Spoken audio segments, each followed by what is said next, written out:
Hey, welcome to the Mental Edge. This is episode 6, and I'm really happy to have Phil Johnson on the podcast today.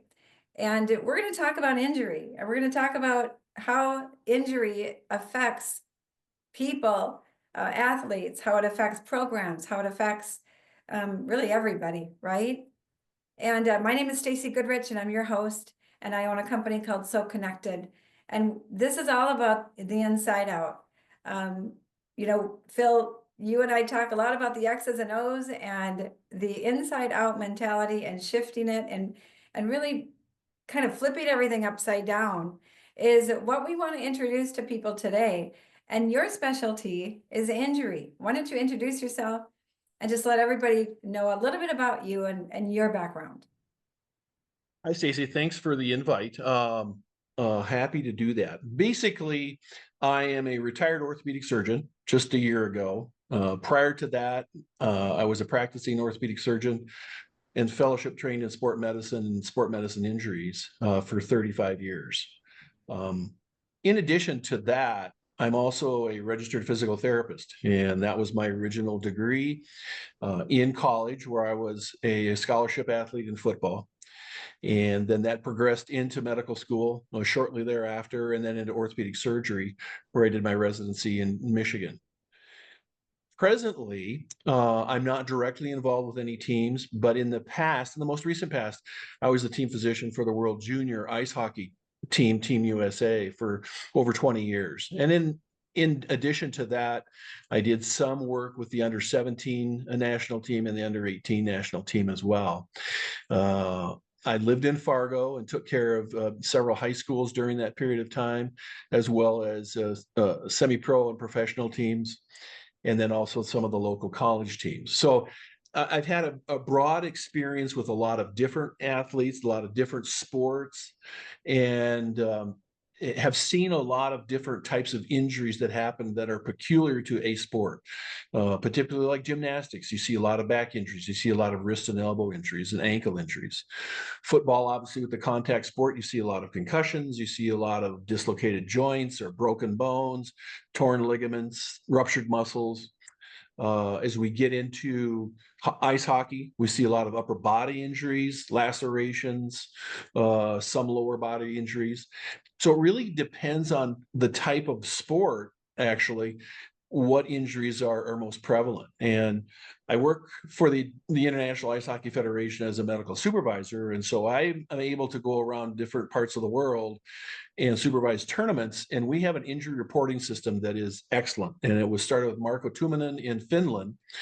Oh, that was like about 15, 20 years ago. And we have an unbelievable amount of data that has accumulated about what happens, what injuries occur during different championships, different age levels. And we've tried to record as much data as possible: the surface, the type of surface, the environment of the arena, what type of arena, what type of glass, what type of boards, you name it. And we're trying to record all of that because we find that if we can determine that there is a particular problem, and we saw that with the very rigid glass that was put in about 15 years ago. And the NHL saw that too, but we had the data already collected and said, we're seeing a lot of shoulder separations because of this new glass, and a lot of concussions because there wasn't much as far as give with the boards. And so these guys were being like thrown into the wall. And so those injuries skyrocketed. All right. Well, that helped us because then we were able to convince the glass makers and the board makers to make it more flexible so that it moves more when they hit, so absorbs the hit better. I So think I there's think there's a Phil, what's lot of interesting, things that what go into the injury thing. And the question we always have is there a way we can prevent those? Yes, there are some structural things we can do, or so we can make some rule changes, but that doesn't cover it all.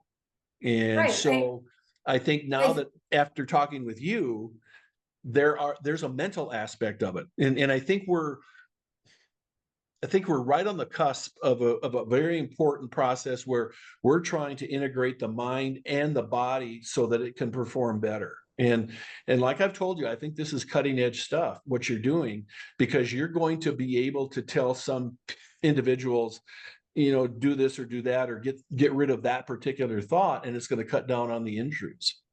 Well, I think that's what I'm interested to ask you about. You guys have done the work on the physical side, the data that you have and what you've learned about how injuries happen. And I wonder if you have done anything or seen anything on the mental side where people are looking into that to solve those problems. And what is your experience with seeing, how the mentality of the athlete really affects them in a negative way, either to cause the injury mentally, because they're not all just physical injuries. They happen. There's a mental component to anything going on physically, but then also bringing there's, to me, there's getting the guys so that they don't get injured as much, being in their body, focused on how to move their body so that they're not disconnected and not leaving their body to cause injury. And then also getting back to where they were before the injury. Like there's a lot of mental strategies that we can use to help people do that. And I think teams are losing their guys on injury and getting them back from injury. And then from there, preventing it over time as a group with some of the pressures and things that I see that happen to cause injury. So from your experience, when you think about the mentality and the mental side of injury, where do you see the biggest problem? And maybe it's a hard question because it's an individual thing and maybe a team thing. But from your experience, where's the biggest issue? I think the biggest issue is recognizing it, to be perfectly honest. And I don't think we do a good job at all in recognizing that. I think it's an untouched area because, I mean, let's face it, there's a lot of factors that go into the mindset of an athlete before practice, before games. I mean, I've been there. You don't want to go out to practice when it's raining and it's cold. And right then you've got a bad mindset. You've got a negative mindset going out. Something probably bad is going to happen. And I can relate to that because I sprained my ankle one day doing that. I didn't want to be there. And sure enough, I wasn't focused on what I was doing, sprained my ankle, and I was, down for a week or so. But I think, Stacy, that is what we're after here. I don't think that there is a good solution right now to some of those issues that we deal with. When a player goes down for an injury, we always talk about, and I'll use an ACL because that's probably been the most studied ligament in the world in forever. Mm-hmm. And we see it over and over, especially in some of the younger athletes. And I'm not going to be specific in gender, but we do know that girls have a significantly higher incidence of injury with their ACL than the boys do. And there's some anatomical reasons, some physical reasons, Mm-hmm. but I think there's also some mental reasons as well. And I don't know enough about that. That's why I love talking with you, because you have this whole different take on it that I think is very important, that makes it more of a complete process that we can understand. But we talk about often, okay, you have the original injury, you get the parents involved as much as you can. Some want to be involved, some it's like death and dying, and you have to go through those stages. There's anger, there's disappointment, there's the whole process until they get to the acceptance point, which is at the end. Some of those kids never accept it and they never return. Um, Well, Fortunately, it's getting. I think that you bring up a really good point about if an athlete gets injured and they don't have a solution Right. for, first of all, how they could have taken care of themselves differently. It's not their fault that they got injured. But if we don't work with them on the mental side, teaching them how they could have taken care of themselves in a different way to prevent the injury, then they're always going to have that in the back of their mind, or what I call in their A circle, moving forward, unless they find unless they can perceive that situation as them being able to understand how they could have taken care of themselves better. Secondly, if we don't give them the ability to, as they're going through those situations that you're talking about, the anger and the different stages that an athlete goes through, if they don't have a solution to understand it and really live it from the inside out, then you're right. Then they're just worried about getting injured again. What if I do it again? If my doctor says if I don't heal, then it's going to happen, whatever. They get all kinds of things in their head then based on their perception of their situation. And if they don't have a way to manage it, then that can prevent them from being able to, get back to where they know they can be. Now, I remember my daughter was recruited as a Division I gymnast as a sophomore. And when she was a senior, she had an L5. What, the name of it? It's like spondy. Yeah. Spondylolysis is what it is, but it's a Yeah. fracture. Yeah. Yeah, she had an L5 fracture. And she, I think it happened in maybe September. But Ball State, her college that had given her the offer, called me the day before the signing and said they're going to take back the scholarship. And I remember at the time as her mother, like, well, now what do I do? You can't, like, as a senior, go find another scholarship. Back then they were recruiting everybody, sophomore for sure by the junior year. And so the best opportunity was to wait and see what they decided by the end of the season. They said, well, when she gets her skills back, we'll give it back to her. Well, the benefit of my daughter and her situation, she mentally had a goal beyond the goal. I teach a strategy called goal beyond the goal. And goal beyond the goal is a way for us to stay connected and stay aligned with what we want without, so that we're moving toward what we want. But what happened was when I said to her, okay, Olivia, what do you think about, they're going to take your scholarship away. And she said, well, Mom, I'm focused on making the lineup. That issue, them taking her scholarship away, never affected her in a negative way because her goal was already on to the next thing, which was focusing on making the lineup for college. So her senior year wasn't about getting my scholarship back. It was about being prepared for college gymnastics to make the lineup. And so that injury did not affect her in the way that a lot of people are affected because it wasn't in her A circle. She was already beyond that part and able to stay focused on what she needed to do to get back her skills. And she had her skills back in February. They didn't give her a scholarship back until after state, which was in April. So it was an interesting experience for me because you're absolutely right. If we don't teach athletes how to mentally manage themselves with or without injury, then they're less likely to maximize their opportunity. They're less likely to go after the outcome that they want. They're less likely to perform in their potential at the end of the day. And that's what So Connected can provide with some of these strategies and these tools. And injury is such a big thing with patterns of injury, right? How many kids do you see that tear their ACL and then a year later something else happened? Like it can be, they can be a lot of patterns of injury, and that can be destructive to the athlete, obviously, and to the program. So from your perspective, what do you think would be what if we could solve one problem with injury? What would that look like on the mental side? What do you think about that? I mean, that's a great question. And I don't know if I've got a great answer for you other than we know injuries are going to occur, that especially in some sports. Let's face it, the contact sports, you are going to incur some injuries because weird things happen. I mean, bodies get contorted and twisted and pushed into directions they're not supposed to be, and things have to give. And usually it's ligaments or muscles or things like that. And not so much anything that the player did right or did wrong or whatever. He was just trying to achieve a goal, and I'll use a running back as an example. He was trying to get that first down. Mm-hmm. But during that process, somebody came in from the side that he had no idea what was going to happen or how he could prevent, and tore his knee up.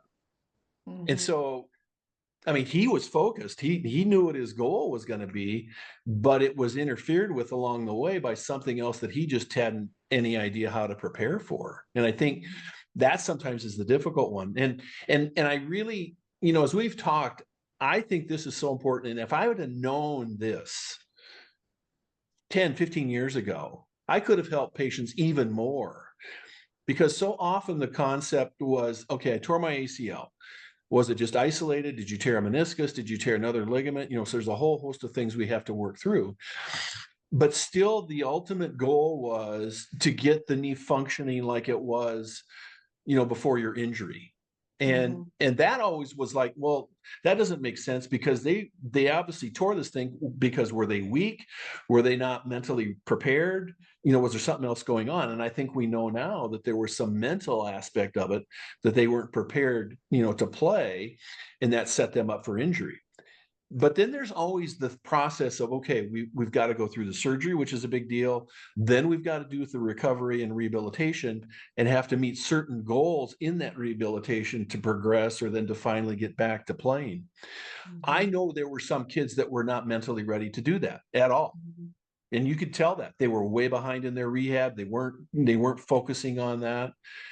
And I think if we knew that we had a process or a solution, like, okay, you need to focus on the goal beyond the goal. The first goal is get through the surgery. Second goal is get through the rehab. Third goal is then to get back to playing the sport that you want to play, if that's what you want to do. Or sometimes what I see is, I see this a lot in farmers, like, and they're some of the best patients, because you know why? They've got goals. And if those goals aren't met, they don't eat. They don't have a living. And so it was every fall, I would see several farmers that tear their ACLs. And the reason is because they were jumping out of their combines onto the header to unplug it. And they weren't using the ladder. They weren't using the things that they should have from a safety standpoint. And boom, they tear it. So then they come in and they go, well, what do we got to do? I said, well, if you really want to preserve your knee, hopefully the function, we've got to reconstruct it. Oh, I don't have time to do that. And I go, yeah, but you don't have time to let your knee just deteriorate real quickly either, and be a problem down the line, and a total knee and everything else. The history is that if we can reconstruct the knee, get your stability restored, it's going to prolong the function of this knee. It's not going to prevent arthritis, because we know what happens anyway, 25, 30 years down the line, because of the injury. But those farmers were so intense, because they have a goal beyond the goal. The first goal is, okay, doc, do what we got to do. Let's go and get it done, get through the rehab. And then their goal was, they need to get back into the field. They need to get back to their livestock, because that's their livelihood. And so they're the best ones to work with. Same thing with a shoulder injury, like a rotator cuff tear, or they've got an unstable shoulder. They will really buy in. And I think that's the thing. They buy in right off the bat, because they know that if they don't, their future is in jeopardy, and they can't have that. They're supporting a family and everything else. So that was one thing that I was thinking about. I mean, there's the different translation between the teenage girl that maybe she isn't real keen on going back to play basketball and volleyball, because she's had a major injury to her knee. And I think that affects her recovery, that affects her ability, to go back to do what she was doing. Whereas when you have someone that is injured, that it's really affecting their livelihood, I mean, their ability to earn a wage, it makes a different mindset. And sometimes that's why we see the differences in the rehab between the professional athletes and the amateurs. Professionals need to get back if they can, because that's all they know. That's what they make their money for, and that's what their livelihood is. Well, I think you mentioned, you're right. It's the perception of the person that's injured that is going to affect how they behave moving from the injury. So Right. you're right. If you've got, for my daughter, the back injury was a part of the process to her moving forward so that she could prepare to compete in college. So her goal beyond the goal was set, and that kept her aligned, and it kept her intentional, and it kept her connected to what she needed to do on a daily basis to move toward that. If athletes, there's, in my business, we have to understand what's going on in our A circle. Whatever's in our A circle is what's controlling us, or what's making decisions for us in that particular situation. So if I'm an athlete and I get injured, there's probably some type of idea about my injury and myself in my A circle that I'm not aware of unless I know A circle.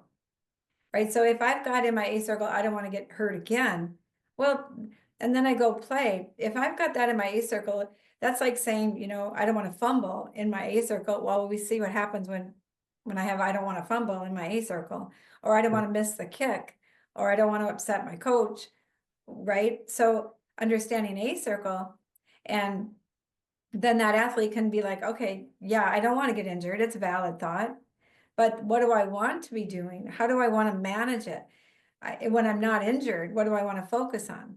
So it gives the athlete the ability to manage those thoughts and that unconscious thought process that probably got them injured in the first place to some degree, because if they're worried about injury, or if they're not in their body mentally, they're more likely to be injured physically. But it's really more important for them to understand A circle so that they can manage it. And A circle provides the ability for people to be aware of what in the past was unconsciously controlling them. So if I have, a coach in my A circle, and I think of Teddy Bridgewater, the Vikings. He was, going to be the best quarterback that the Vikings have ever had. And he walked on the field and his knee pretty much imploded. It wasn't a contact injury. And that is interesting to me as a mental strength coach, because he obviously mentally had some things going on in his A circle that caused his body to implode. Now, Mhm. I'm not working with Teddy Bridgewater right now, so I don't know what was in his A circle, but I would imagine people can relate to that, because things happen, and there's not even a contact, it's not a contact injury. But that's where we can help people understand if they got pressure in their A circle. Look at our new JJ, our new quarterback, poor kid, tears his knee pretty much imploded as well. But if we can teach these people how to manage some of the things that are going on when they go from college to the NFL, there's a lot of pressure. There's, now they're making money. Now they got all kinds of things that can affect them and get in their A circle. So understanding A circle can be extremely valuable, not just for injury, but for anybody who's alive. That's from my Right. perspective. See, now I will take that at a little different tangent, and what you're saying is very important, and I think is something that we don't understand as medical physicians, because we're not taught any of this. I mean, we basically have 6 weeks of a psychiatry rotation, and that's it. Well, okay, great. I know how to prescribe Haldol now for psychosis, but it doesn't help me from what I deal with, how to work with the athlete. I want to get into a little bit, because there are some additional factors, and they're environmental, um, arenas, surfaces, footwear, all these things that do contribute to an injury. And we know that if you put kids on a tile basketball floor, you're going to see a lot of sprained ankles, and you're going to see a lot of blown out knees. Same thing with tartan surfaces, and that's why you don't really see any of those anymore. It's amazing the injuries that accumulated when kids would play on those surfaces, and because there's so much friction developed, and the body can't withstand that. So when they stop real quick, boom, their knee blows out or their ankle gives, or both. Um, and so there's that mindset that some of those kids know that, and they come in on the bus and they see that arena floor and they're going, oh man, this is a bad floor. Right then and there, they've got a negative mindset, I think. And so how do you work through that to allow them to play like they should? But in the back of their mind, there's always like, oh, this is a tile floor. I don't want to make that cut real quick, or I don't want to go all out sometimes. I mean, I think there's so much we don't understand, with those things. Unfortunately, those surfaces are gone. You can take it to the next level with football, with the artificial turf surfaces. There are a multitude of different surfaces out there, some that are good, some that are bad. Players know that. And players, Well, what's important is, and I think I maybe with AI, I don't know. We need to have more data on the mental side Yes. and how Yes. that affects athletes. Because, the way we see it a lot, like in the NFL, if the Vikings go to Green Bay, they already have a mindset that is in their A circle as a program that is affecting them all the time. We typically go win one and lose one with Green Bay, no matter if they're, 15-0 or we are, because that's just the mentality that we have, that the Vikings and the Packers have with each other. And Here's and here's another one. Here's another one. And this has been proven with Tampa Bay and I think Miami. If they go play in an atmosphere that's below freezing, I think they have a 0% winning record. So the temperature exactly. has effect. Yeah. Well, And and it's just that's a circle issue. It's very yeah, simple. It's like absolutely. what's in your A circle, and are you okay with that mentality controlling you? Because whatever's in our A circle is what's running the show. It's Right. it's controlling us. It's holding our power.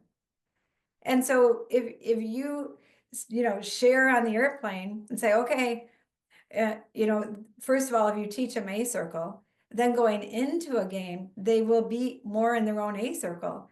They'll be aware of those thoughts as they step onto the field. If I've got in my A circle, what if we don't win, or what if we don't play well because we're in Green Bay, or what if it's cold outside? Now I can decide if I'm okay with that being in my A circle, allowing that thought because it's cold to control me. And so then, as a coach, you can call them out on that. You can say, well, if you're okay with that in your A circle, I'm okay with that. My daughter called me one time and she said, Mom, my coaches and my teammates, they want me to be first on beam because I have to be confident and consistent. And I said, well, Livy, if you're okay with those people, your coaches and your teammates in your A circle, then I'm okay with it. And she didn't like what I said because I put it back on her. And then I said, but you can also be in your own A circle and be consistent and confident by yourself. You can decide how you want to have your coaches and your teammates set up. You can kick them out. You can put them in there, but you can decide what you need to do to be consistent and confident.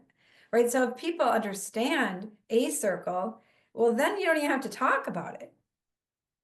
And I think Then it's not even then it's like it all that extra noise, people talk about the noise and all right. the crap, all of that, it's just it's irrelevant because you have individuals and a team who understands how to manage their old unconscious thoughts or or people in there, or energy, anxiety, doubt, worry, injury, things like that. So you automatically have a situation where you have people in their own A circle, or at least you have them managing what's in their A circle, which gives them the power to be in control of their thoughts. And that's what dictates our behavior. And and that is just so spot on, because I laugh, and you've probably heard this, that some coaches go to the extreme that they try and alter the environment because they think the environment is going to be the real problem. And I don't know if you read about this, but I think it was Atlanta was going to Green Bay. Was it Atlanta or Miami? And they put a lot of the players in a deep freezer. They just Seriously? put all the players in the deep freezer, thinking that that's going to allow them to acclimate and adjust so that when they get into Green Bay and it's 20 degrees, they're going to be fine. That was so far from what you really need to do. All it did was well, yeah, you put the guys in the freezer. Hopefully you didn't get the start of any frostbite on any of their tips of their fingers. But that just really emphasized to me, like, they don't get it. It's more the mindset. Same thing with the really loud arenas. You know what the coaches do to try and prepare them for that? They turn up the music really loud in the practice facility to get them used to all the noise. Okay, that's fine, but you're not providing a solution to allow them to manage that. And the more I talk with you, it just is so important to understand how this whole circle process works and how you can shift those things out of the circle so that it's not affecting your ability to play. But Phil, you bring up something really valuable, which is kind of that outside in mentality. Right. We're gonna, play a bunch of noise while they're trying to make the play. It's not a bad idea. I'm completely aware of how some of these, what I would call like a coping strategy or an idea, like it's kind of like when people say to me, athletes need to be visual. And there's a benefit for an athlete to visualizing his goals and having a goal beyond the goal and having a visceral, feeling about what that is. That's important. Like that's where goal beyond the goal can be extremely valuable, because if I can see it and feel it, then I'm in it. I'm already achieving my goal. But what people don't understand is, if like my daughter called me and she said, Mom, my mental skills coach here at Ball State tells us we have to visualize ourselves on the beam. And when I do that, I see myself on the side of the beam. And I'm like, yeah, don't do that. That doesn't work for you. My daughter is not a visual learner. If the athlete understands how they learn and what modality they use, well, then they know how to put themselves in a position to be in the moment. So if you're kinesthetic, you might feel your way through your skills. You might see your way through your skills. You might talk your way through or think your way through. People that understand the learning strategy for them, most athletes that get injured are just doing it. They're not thinking about it. And then they get injured and their mind is like, well, no, if you're not going to take care of yourself, then I'm going to get in your way. Their mind gets in their A circle and it kicks them out of their body, and it prevents them from being able to do what they know they can do. Without the learning strategy and understanding for that athlete how to do that, that now they're just stuck and they're coping. And then guys tell them, oh, don't worry about it. Get out of your head. Don't think about it. Well, that doesn't work, because now their mind is like, well, you're not taking care of yourself. You're not focusing on what you need to do to not get injured again. And so I'm going to get really loud, or I'm going to deal with pain. Pain is really loud too for most athletes. And if they have pain in their body, that's their body speaking pretty loudly to them. But understanding how to take care of the body gives them the ability to then go, okay, yeah, I don't want to get injured again. That's in my A circle. When I'm not getting injured, what do I want to focus on? Oh, I just need to feel my way through the pitch. I just need to see my way through. I just need to give my mind a job to focus on how I want to move my body. Or having a strategy to use the mind to be connected to the body can prevent a whole nother slew of injuries and different things that people deal with. And some of those, what you're talking about, these situational things that coaches are trying to prevent, teaching a May circle would be so much easier. And And and learning that's a strategy. good point. And one of the common things that you always hear about is, why a person got injured. And they say, well, they weren't going 100%. And you hear coaches always say, well, if Yeah. you're going fast and you're not letting up and you're taking on that tackle and things, you're not going to get injured. Well, that's not true necessarily. Sometimes things happen. But Well, what that means, that is true with, if they're mentally connected to their body and they right. have a goal beyond the goal, or if they have an intention with how to do that, they're less likely to get injured. If they Yep. have in my A circle, I don't want to lose, I don't want to upset my coach, I don't want to, miss the shot. If that's in my A circle, they're going to look hesitant. They're going to look on their heels. They're going to look like they're not going after it. But the way you teach an athlete to go after it is by teaching them the modality that they use to be in the moment mentally, right? It's That, not to and, tell and that's them, part of the focus process. And I can relate to that because I can tell you exactly what happened when I sprained my ankle in college. We were doing conditioning, and I was thinking about the exam that I had to take the next day.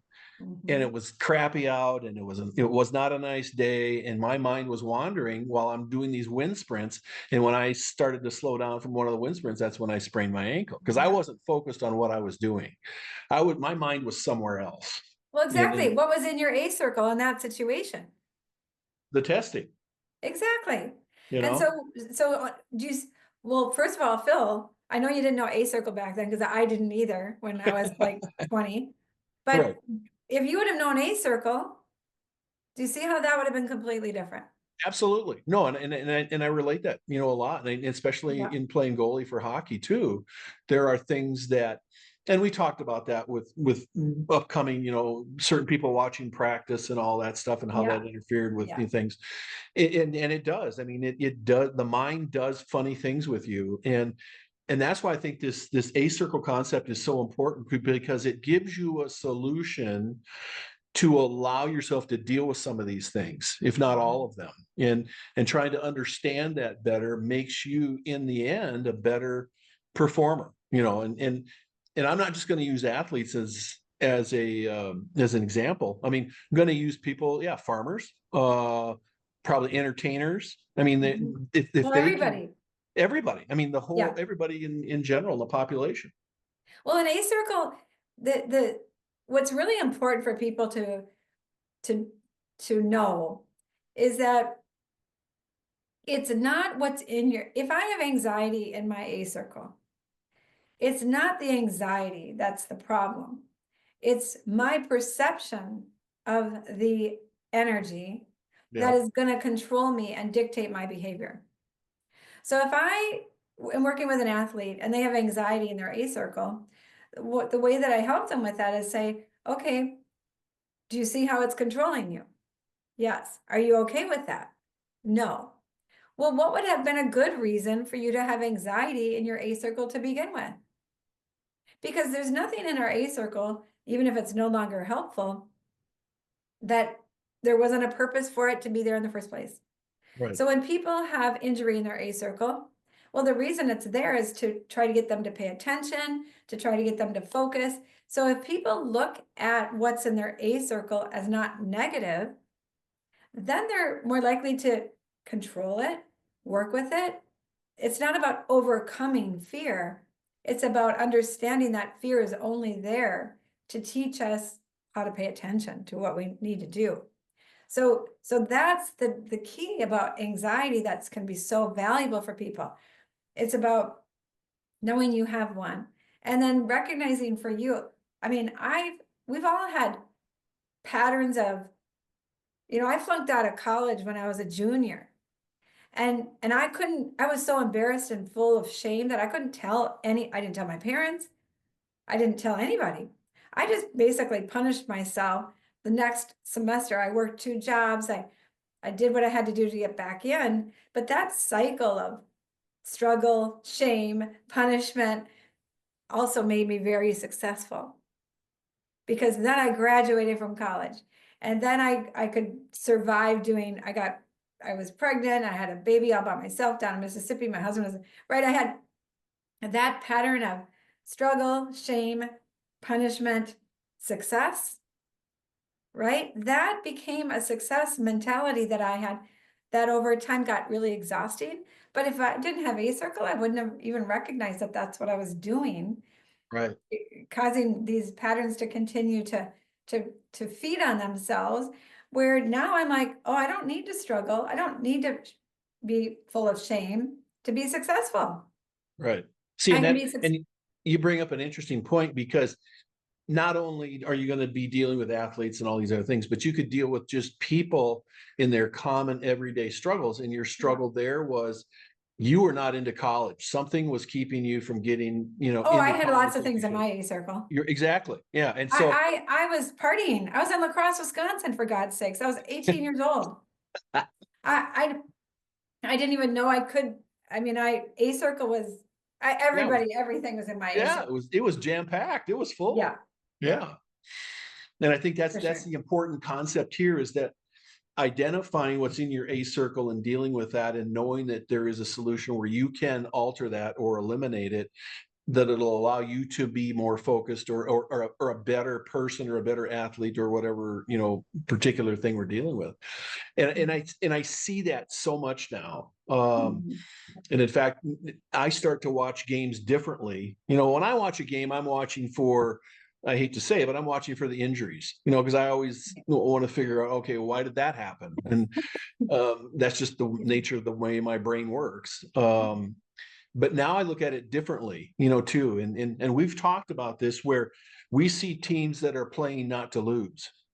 We see teams that are playing down to the level of the competition.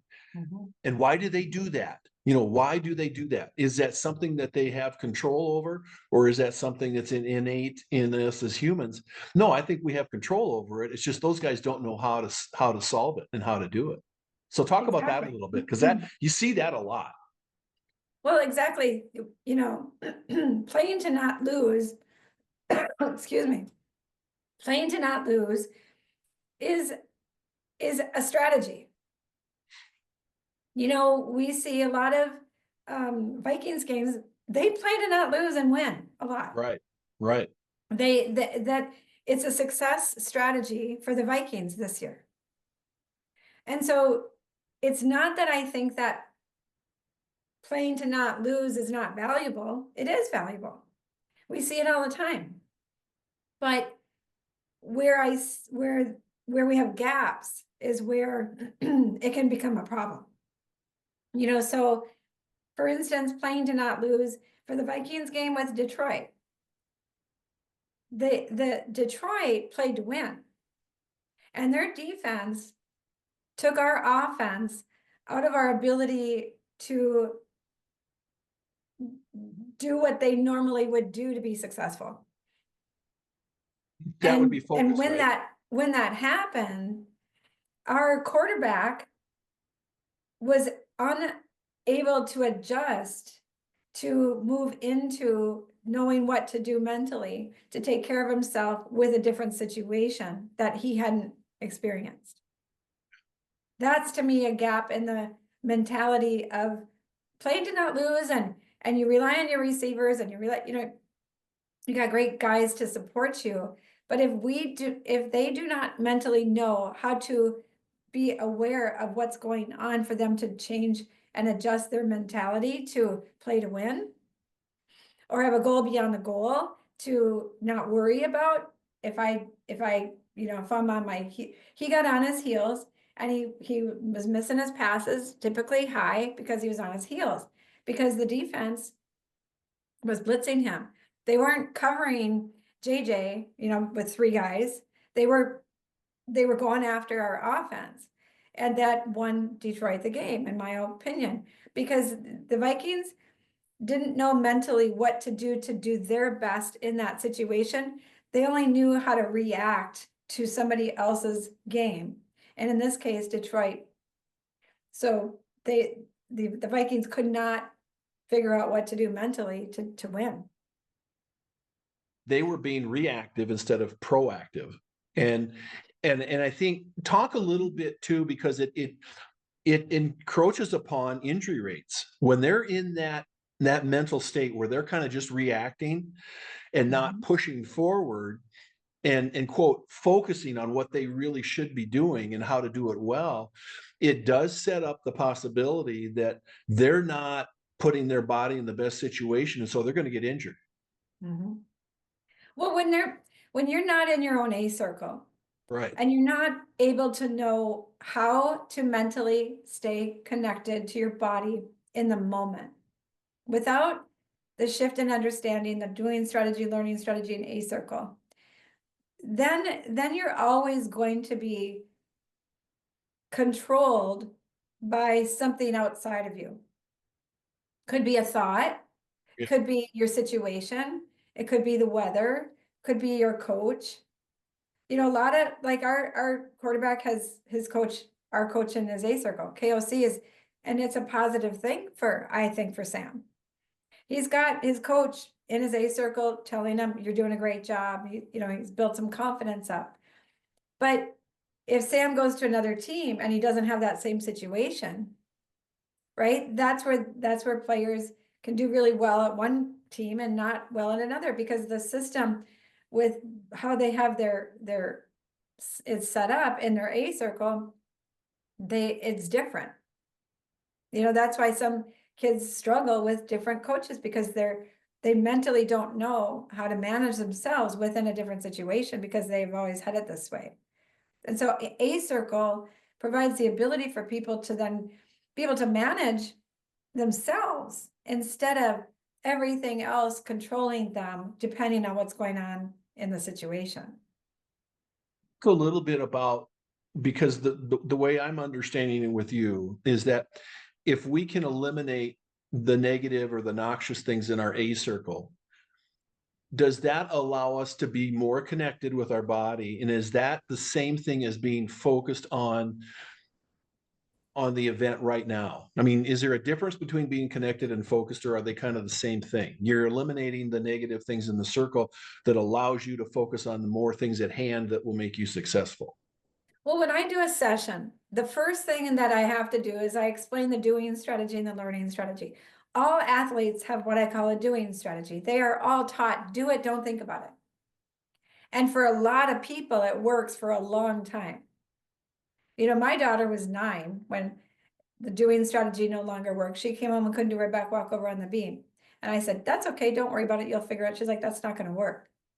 Simone Biles was in her second Olympics when the doing strategy didn't work for her. But what's key is for people to know when the doing strategy doesn't work, because it's a choice for me to choose to just do it. If I know doing strategy, learning strategy, and A circle, I can kick my mind out and just do it. That's what most people want to do, to play their game.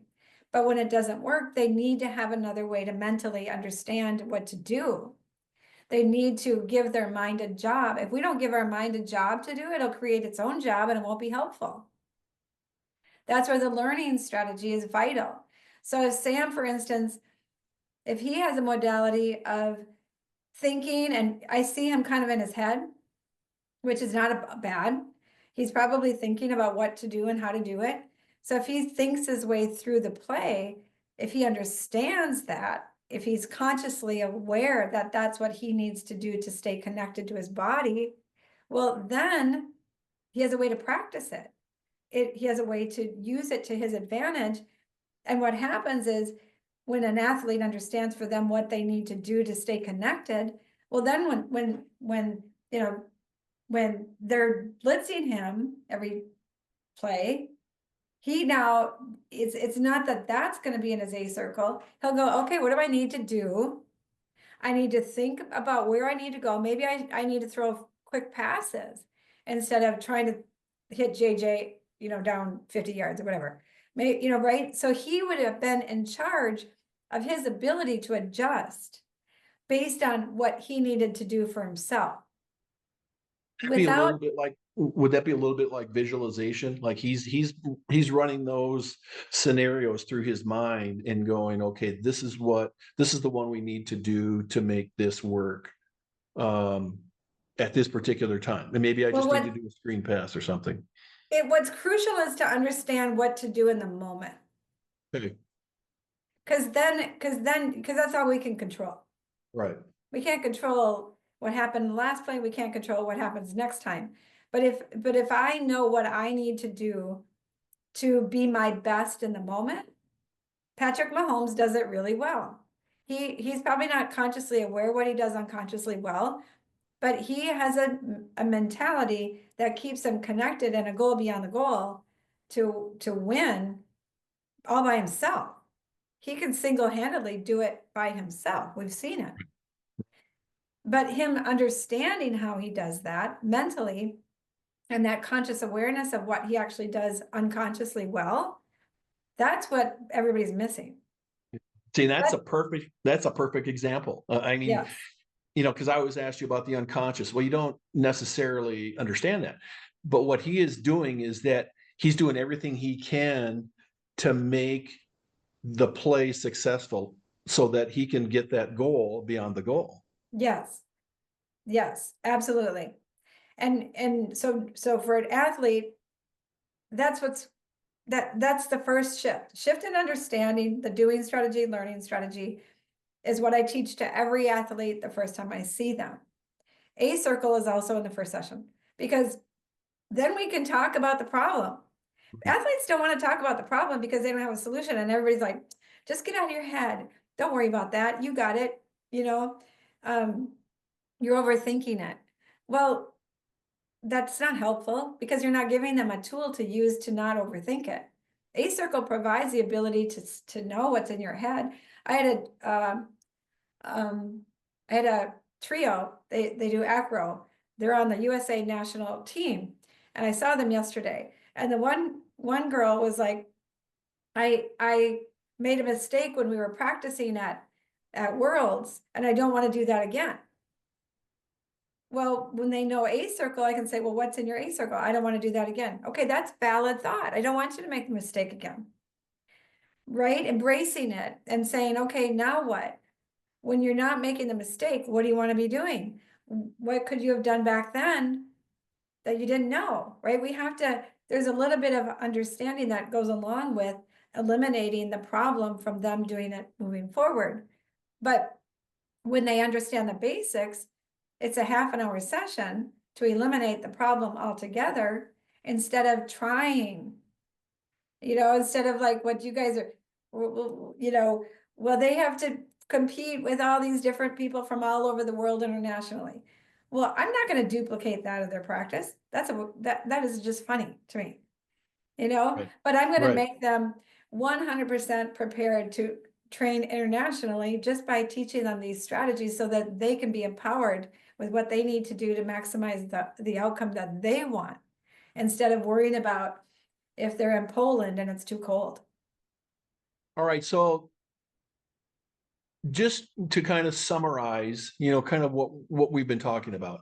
Obviously, injuries do happen in sport. And I don't know if we'll be able to ever totally prevent all injuries. But No. if you were dealing with a team or you're dealing with athletes, knowing what you know, what is one thing that you can just tell them today that they need to try and work on so that it may help them prevent certain injuries? Is there just one thing mentally that they can try and do other than, calling you and setting up an appointment and work through the A circle and understanding and goal beyond the goal? Is there just one thing you can tell them that, like, hey, work on this and see where that goes? Well, I think we've already answered that by them understanding A circle for themselves. Right. Right, just like what we did with you, when you sprained your ankle, you didn't know A circle. By knowing A circle, you could have prevented that. Right. Right, by knowing you have an A circle and knowing you can be in charge of what's in your A circle, that in itself can help people not just prevent injury, but they can look at things that in the past were negative as different, as not negative. If I've got anxiety consuming me in my A circle, just by knowing that I can be in my own A circle with it, or I can kick a little bit out, or I can use it as energy and use it to focus or use it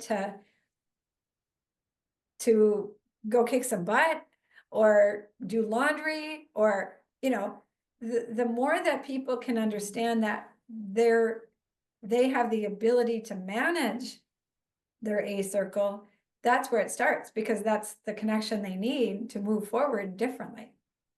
And for those people that are just seeing this episode as their first episode, they should go back to your first two episodes and understand what A circle is, right? Well, and yeah, I go through episode 2. I talk about A circle and I teach it, and it's more from a perspective of a parent and coach, and really I want all people to know A circle, especially children. Just think of how if I would have known A circle at 5, I would have been I wouldn't have flunked out of college, that's for sure. Right. I would have been Right. able to kick all those people out of my A circle, and been able to manage myself and be in my own A circle and make my own decisions. I also didn't know the learning strategy. I didn't know that I could think about what I needed to do to do better in school. I didn't have a solution. And Right. when the doing strategy doesn't work, most people settle, they quit, they give up on Right. themselves, Yep. by knowing the doing strategy, learning strategy in A circle, which is, I'm sure people can understand from listening to this podcast, they're automatically going to be so much more able to take care of themselves in situations that now they can deal with them instead of those situations controlling them, and we don't have to just be a victim of our thoughts and our situations. We can deal with them and move forward. I hear you. Anything else that I can tell the audience? Anything about injuries? I mean, we can get into real specifics of injuries, but I think what I wanted to get across was, yes, we see these injuries, but there's so much more than just the physical disability or the physical part of the injury that we don't understand. And that's where this is so helpful, getting the mental rehabilitation as well as the Yeah. physical rehabilitation following an injury, or getting you in the proper mental state so that you don't incur an injury. And I think I think we probably have done a good job of explaining some of that. Now it's just the process of being able to get kids to work through that and understand that. And I think if anybody's watching this and still has any questions, I think that they should get a hold of you, because I really feel that this is a really untouched area that's so important to connect the mind to the body, so all these systems work properly, so that you become a better athlete, or you become a better worker or a better person, just in general. Yeah, exactly. I think you're right. And the the empowerment that the strategies provide for people as athletes, but more importantly, really anybody and beyond the sport, is so valuable for people. And I appreciate you coming out. I'm gonna have you on a lot, Phil, because I think we can go into lots of different things, um, Yeah, no, I do too. as we move forward. Um, I and got so, lots of questions. As you know, yeah, I always have lots of questions. And yeah, and I think there's so many different avenues that we can explore that I think would help people. yeah. Not only from your expertise, but maybe from my insight of how I see things, from the outside in, and then we try and mix that up on the inside out and come with a solution. Oh, yeah, yeah, we'll have plenty of time for that. That'll be fun. We'll have to watch the Vikings game and talk about it we'll have to be like the Manning guys. Or the Kansas City game too. Don't It's fun to watch Patrick Mahomes. That's Oh, why yeah, I'm such a fan of Kansas City, and always have been as a kid, but it's even more so now. It's just so much fun to watch him, because yeah. you don't know what he's going to do. Oh, I know exactly what he's gonna do. He's gonna play to win, Well, yeah, I mean, and he but I knows mean, how to from do it. right, Yeah, right. he's He just doesn't have amazing. it consciously with him right away what he's going to do, but he's going to find a way to win, Yeah. and it's going to be interesting to see what he does. I mean, he may throw the ball left-handed like he's done sometimes. He'll Oh, throw it yeah. underhand. It's Oh, just yeah. it's wild. He's amazing. He Well, is. thank you, Phil, for being on the show and shedding some insight. And it's always a great conversation. And we'll have you on again. And everybody, thanks for being here. If they're still listening at this Yeah. stage of the No, game. absolutely. I've enjoyed it, and I look forward to our next podcast. Okay, thank you. Okay. Everybody have a good day.